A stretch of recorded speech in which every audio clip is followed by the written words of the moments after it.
नमस्कार विद्यार्थी मित्रांनो, आज आपण इयत्ता 8वीच्या पुस्तकातील असलेला पठत बोधतः पान नंबर 7 वरील पॉईंट अभ्यासणार आहोत। यामध्ये आपण अत्र, तत्र आणि कुत्र या शब्दांचा वापर आपण कसा करू शकतो हे शिकणार आहोत।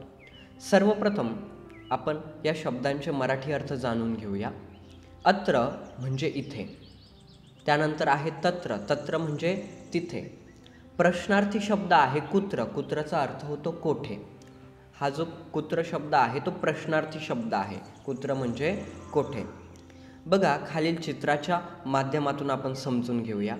या चित्रामध्ये काही गोष्टी आपल्या जवळ आहेत, काही दूर आहेत। मग जवळ असताना आपण शब्द बघितला अत्र, दूर असताना शब्द बघितला तत्र, आणि प्रश्न विचारायचा असल्यास आपण कुत्र या शब्दाचा वापर करणार आहोत। कुत्र हा प्रश्नार्थी शब्द आहे। बघा, याच्यामध्ये शुनक जवळ दिसतं आहे, बालिका जवळ दिसते आहे, कंदूक जवळ दिसतो आहे। मग आपण म्हणू शकतो की शुनकः अत्र, बालिका अत्र। त्यानंतर प्रश्न विचारायचा असल्यास आपल्याला की शुनकः कुठे आहे, तर आपण म्हणू शकतो शुनकः कुत्र, आणि उत्तर येईल शुनकः अत्र। त्यानंतर कंदुकः कुत्र, प्रश्न विचारलेला आहे बघा, कंदुकः कुत्र, आणि शेवटी प्रश्नार्थी चिन्ह म्हणजे चेंडू कुठे आहे, तर कंदुकः अत्र म्हणजे चेंडू इथे आहे। त्यानंतर दूर असलेल्या गोष्टी बोलायच्या असल्यास तत्र या शब्दाचा वापर आपण करत असतो।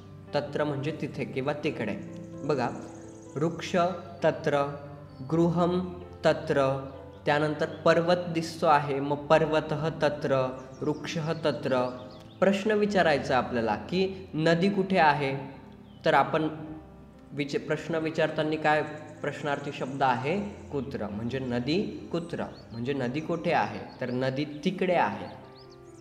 त्यानंतर आपण विचारू शकतो की वृक्ष कुत्र म्हणजे वृक्ष कोठे आहे, तर वृक्ष तत्र तिकडे आहे।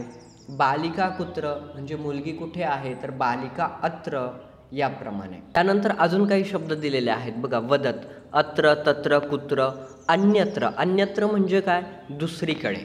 अन्यत्रचा अर्थ होतो दुसरीकडे। सर्वत्र म्हणजे सगळीकडे, आणि एकत्र म्हणजे एकत्र।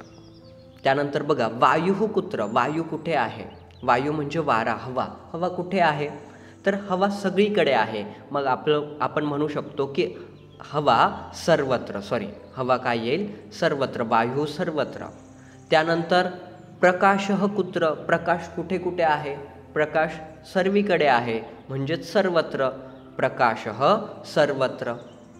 त्यानंतर यानम कुत्र, यानम म्हणजे गाडी। या चित्रामध्ये गाडी दिसते का आपल्याला, तर नाही, मग यानम अन्यत्र म्हणजे इथे नाहीये। बघा, यानम अत्र नास्ति, इथे नाही, अत्र नास्ति म्हणजे इथे नाही। मग काय म्हणू शकतो आपण, यानम अन्यत्र। यानम तत्र नास्ति म्हणजे यान तिकडे सुद्धा नाहीये, यानम अन्यत्र।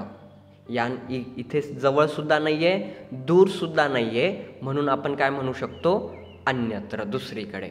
आणि काही ज्या गोष्टी आहेत त्या सगळ्या एकत्र असतात। उदाहरणार्थ पुस्तकाने एकत्र, वृक्षाने एकत्र, ह्या ज्या एकत्र वस्तू येतात बहुवचनातल्या, ते आपण प्रथमा विभक्तीचं बहुवचन वापरून एकत्र या शब्दाने बोलू शकतो।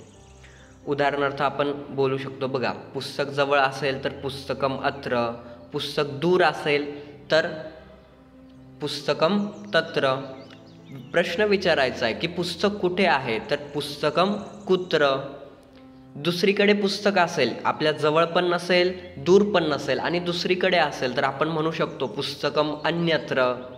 सगळीकडे समजा जमीन आहे, भूमी आहे, तर सर्वत्र भूमी किंवा सर्वत्र वृक्षः।